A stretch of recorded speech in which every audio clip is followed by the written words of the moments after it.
Lai ka channel la inreng kalom lut nok sewa voizana ayung suklang ling tak chu YouTuber sai abik tagin ai ngai sang dan hai ayung shielding ana ke kong shielding chu sangwal lalun thar jate kalau mu be dal le ngai sang dan kong shielding ani lalun thar jate hi min ngai hlom tak mi pathin tri mi ani ti sing takin kang shit thaya ke ma ai thokhomin asan chu tu hin US London sin tho in mega anum num tho thei mi hai mu no kar khoma num tho thei sungle pu haiin an mu na narama ana sangwal ani boka amiro gal chulai jinga chen pathin tri mi ani je hi sing takin aman anun nge khom asuk langa chun YouTubers an el khela hin hlutsak athim el khela lekha thim ahang ne no ka hi khom mi ka ngai sang ema anasak ringot khom hi elo hong ena mission tam tak chu marna an sak thei marna char sak thei adang kha sin bathim sa bek lo an nia lan thar za te rok chu sabla asak khomin mani tong ang mizawla asak khomin mani tong ang marla asak khomin chu ang pe chun a thim tak le nya so taken ang sak tak nin kang frida hi ka ngai sang na bek ani tong dang nam dang la hai khom mani tong a sak thei hi ka ngai sang ve em pakhat na ani bok ani chun ama hi a channel hi mar tong mang la ya ding chun ya pani na anya lalmal som hi mar tong mang la ya ding chun subscriber ho tak ana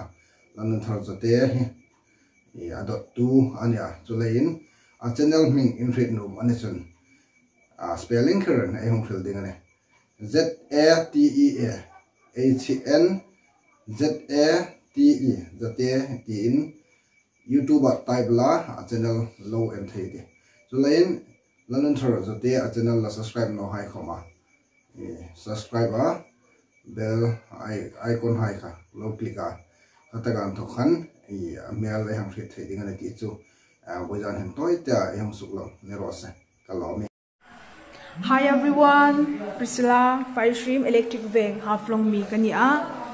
Wizani Hmar Youtubers hi to lawmtak kashil numa, Hmar Youtubers hi heti in la, Hmar Youtubers itam tagay umta, amiruk su wizani hin Haflong mi ngay bila sanglin in bun, mi tam tagay no shi ngay da, amahi ka ngay sangzi. Lawmtak kazukshil numa, bila sanglin in bun hi, now pang te elzo alani amiruk su amalak dan hai le chung chun anung chang hai khom hi ka enin ka ngai sang bek beka chun arol khomi acha hlasak hai hi ngayen hoya hlasak hai a YouTube channel mangin upload laka chung hai chu angayen hoya mi khom asuk hadama chang chun beidong hai khom asuk bawa chulei chun alo ngai num damin chun bila sanglin in bunti in tai pun la YouTube khan a channel mungun ta inum lo subscribe pek bok un la anni ang chang thar ti alei ti thang walaya hinga talent thatak anni hai hi lo lom pui ve in lo ngai sang ve in la chun mating pe khom ramle nam hai khom la choi moi pe tu ani ding ani le hin ama hi ka ngai sangin midang hai khom lo ngai sang ve ATU ti in ka hom feel jewani adang Hmar Youtubers tam tak an uma ani hai khom hi an YouTube channel hai khom lo subscribe pek ve lakin la in support tu ngei ta namin ang ain si le hin hello me di sama ni lan tu pulal sin le chunga kalom thu kong ri sin la zona pakhat ami ung se peka chu Hmar Youtubers la ya ngai sang ta aming le ngai sang na san toiten video ung sin lo media Hmar Youtubers la ya ka ngai sang ta ni pakhat chu kangwal zon normal song ya ka ngai sang na san chu video sai ke yana content satak ta gai ung se ma chun mi tam tagin hi hidden talent hai showcase na le manga dance challenge hai knowledge singing challenge hai hong moi ho ni YouTube channel mangin ni ei nam sunga ding comment thil thangkai ta hong ya chun nam dang dang thadau vai phe hai bi hang ko hai hong siemna anu participate ve ei nam me lo chawisang ve na nya chuleiin ma ting pe khom video setak tak hai sima content setak tak hai sim pe ring langwal zonal so ni saman san tak comment ani lo se lo me cái hi eli mar kania mol hoi haflonga kan uma sangwa zon lan mal som mar hi ka ngai sang em ma a YouTube channel hai ka lo ena ai hu no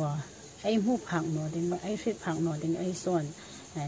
ai ni mar naw hai team na talent tha tak tak nei juk na ting panga team na ka sak na ting panga team tak tak al hai ama channel a em thok nei lo mu hai le phim thu thu thim em langwal Michael hol ngau hai dam a hung suk langa mi tam takal min noi le mi hausa hai kom ni sin la in ang ronga ni choi sang an ni na anga hang choi sang le hang dom sang a hang tho thim na hin var le rem shi ka tiam ema ka ngai sang na pra nia chu khia la chun an thia la khom hin smiling anaya mi bek in hoi tak ani ding hen ren na ka ne ya a mial hi mai in to na kalan hu puin ni no sin la khom mail ai hang en khom hin ai mong pu ya em a mar haiin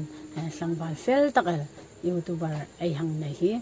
ai sunga mating pe khom hing ne ka chalemin mi noi nong hai khom la hung choi sang pe ding le a mi in sang hai khom an ni na nga hung bor dok pe ding in di sang na ai hangin hlan ani. Hello guys, amasata in rang in chibai. Kei coming chu isaklal rem root 3 kana ka na khu chu hun veng half longa kani. Vaizana kong lang na san tak chu bilal sang lin thrakati dan le kangai sang dan hlom ten kong khil ding ani. Bilal sang lin hi hasaka thima arola moya anga em hoi la ka hasak hai ngai sang em ani ama hi ngai sang le ni ang tino kai ti. Bilal sang lin hi min ngai hlom tak thu oi pathata kana mi ti na na khom nol lo min la mi sak pek ro chung chu khang chu mi tho pek ro an lo ti khomin nol nei ngai no that takin lo sak pek laka asum zong khom mi khom la ka nei ngai no ti ka rit chi nga bilal sang lin ni ka ngai sang em ani ka ngai sang talu ni bilal sang lin hi ma ti pe khom mal som na tam tak dong pe sin la kan kanum le ni bilal sang lin chuna ma hi bilal sang lin hi ka enwang manga alasak thim dan hi lungril na ngoi ngai zonga low brok ta hai khomin an chat puyene ka enwang waga alasaka ka ring nun lal nu hai da mang sak hai da ma chu ami ne ni kai khom ka ngai sang ani chu le chun bilal sang lin hi alasaka ai lo mu ta angin ming khel im no chun ti alo ti ang khan a ming khel hin a rol moyel cho ni lovin ami zi an ngai hlom na hi ka ngai sang le ani bilal sang lin dam jing ro se kalome ka ming chu debora longrul kim mar kan khu chu tring hun ania chun mar YouTuber la ya ka ngai sang ve pakhat zon dal mal som hi ania chun ka ngai sang na san chu mi sukrim athimin mi talent tho suk pe ka thima thil anachang ashita a video hai enin mi minel tak pakhat ani na hi ka ngai sang na chu ani langwal zonal malsom YouTuber marlaya subscriber nei sang tak nei ron tak ania YouTube channel he lok pui ma thilei ri no hai a top vongai thita halai khan kalom ma ka varna im krina suk that pha suk lin phan chulai jun a channel le kalom ka lok pui tak ta jun kalom pui tak je ing jin chen pha ka hi kalom pui ka lok pui man ti kha kang jun le ro se vel cheng a hin kalom ka ti jun kalom man ka lok pui ka ti jun ka lok pui ni ro se kalom me coming to pui mar ani zonal ma som hi ka ngai sang em ani asan chu ama hin michin milin thlir lo a pol thim ni in ka mu a chun mi haiin kholai a nui zat boarding no a ani pol num no hai khom mangai tak a pol thei le ke rui thei ani na hi ngai sang in pak ka ti tak set ani chun a YouTube channel hi hinek a la huin lar peiding in di sakna kan hlan bok ani ole voisan hin short video ka hung nei dinga kai hi trong ba ka thim bek no mar trong hi ka mangin kha taloi te hin nu mangin kan ne so ta no milu the themin la hei tan khal tak pata kai hi a introduce masang kata Timothy alpakhung te aizola kana karul pa lalsin lin thrik lalsin lin thringanta Hmar Youtuber ama hin short video ming sim pek ta YouTuber ingai sang tak edit tak aming hung mention la edit thu ingai sang sanda ma mani akhang angkha mi hung sil pek ro ta trong ba ka thim no bok le kai hi ing tin amo ka sim ting ka ta short video kam ni sin la ing ang ting pang ga la tho ngai bek no hung tan ngal tak kata ka ngai sang tak chu zone lamal so mariana ama hi Hmar YouTuber chun chu subscriber how takin ka shita 100k something vela nei ta how ta khapera asan chu ini tribal ain chu YouTuber 100k nei han tak ema ama hi how watia asan chu mi big mi special big ni hingai ta mi special ni hingai ta music ting entertainer mani comedy ting mani khang ting le im short drama short film ai ti mel mani khang ting YouTuber hai kamanum thawa ama hai chu ing angjen riam chu ka rit no drama ting pang khama tho the wong ka rit ta chu music video ting pang ngai da mani im comedy ting pang mani im mi sang min la sang im hein conversation hai nei pe mani all ram ka tia hieng ting pang tu ni hiang aya san su YouTuber ding chun chu angai ngor angai chara ya upload kan chu viewer hai ta ding khom khan a boring ve thei ni chu lei chun an enjoy thei na ding an inspire interest thei na ding ai upload na chang ritam kha ngaya ama hi khang kha rit wong khan ka rita san chu a video hi ka lo in ve na salaka ka subscribe ngei boka chuleiin Hmar YouTuber chun chu amai ka ngai sang takani san chu entertainer tik takani asan chu YouTuber subscriber le viewers houding chun chu entertainer ni hi angai ani hi ama hin asuk lang ching leng ka ri tani chu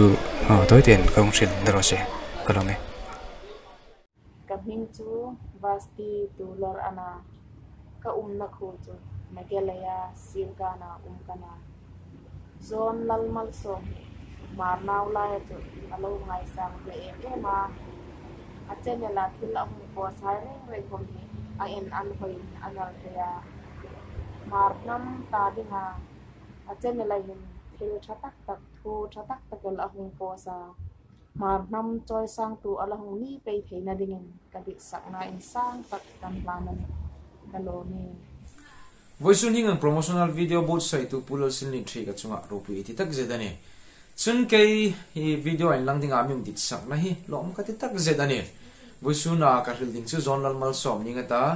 zonal mal som ngai sang le in pawm ka ti na san tak point pakhat ching hul kanuma point tam tak hilding jing khomin pakhat poimo ka ti tak chu zonal mal som ngai sang le in pawm ka ti na san tak chu achapo no na hi ane chun mating pe hine kin thanglin pe ding dit sak na in sang tak kan hlan ngal bok ani kalomi ole kei ka ming chu Helen kungate red sol kha kani tlangba zonal musum YouTuber hi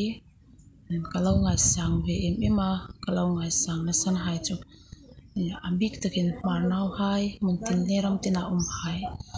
talent thatak tak nei hai age ka shit phak lo ding hai tam tak zonal musum in thokin ei lo shita ei lo hu boka YouTuber in thokin chu el khela chun thil tam tak ei ni zo na hlak hai ta ding khomin